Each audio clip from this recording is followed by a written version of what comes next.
Beavers build dams, but they don't think about it. Birds create nests. They don't consider the design.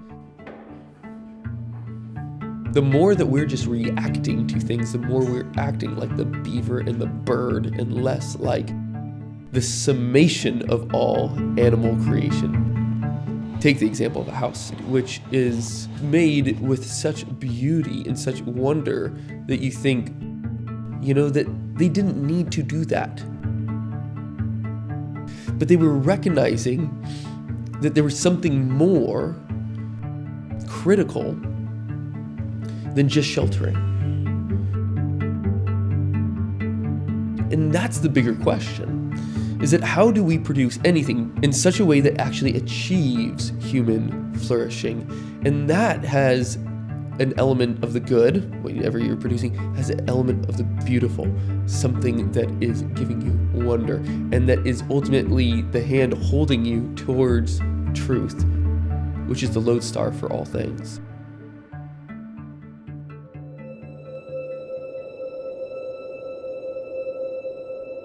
Right now we're making the manifold for the plumbing system to this house. Basically it's kind of like a circuit breaker for the electrical, but it's for the plumbing. It's going to help the plumber or anyone who wants to do service on the house kind of isolate any of the plumbing to any specific part. So we have all these valves to shut off one very specific part of the house.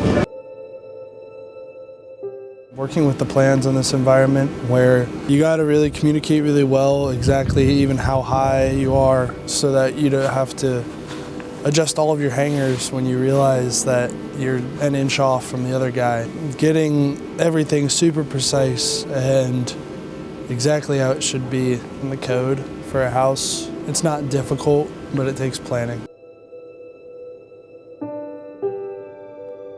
One of the big things that we experience in creation is the order in which God made things.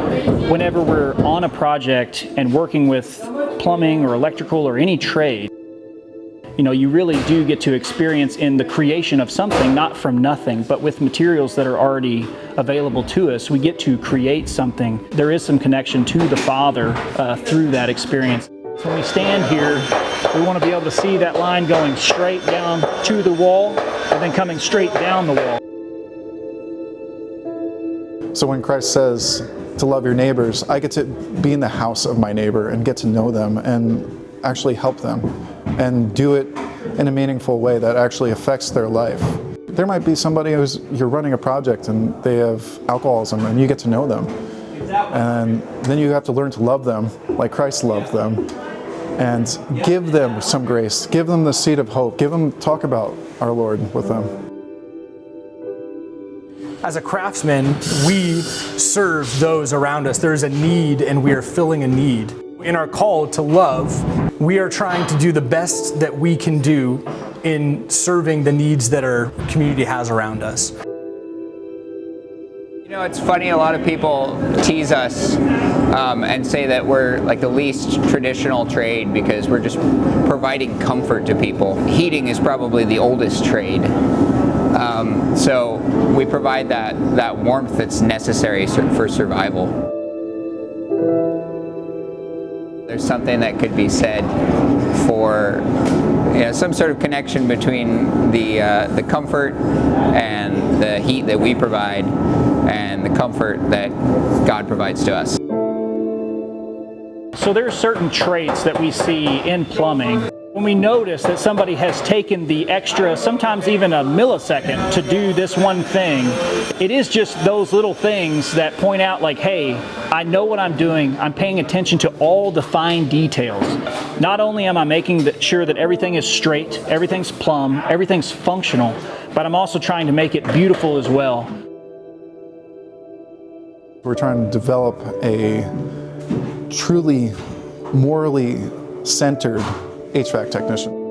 You have a moral implication to do the right thing by these customers because they can get carbon monoxide poisoning. You're the last line of defense.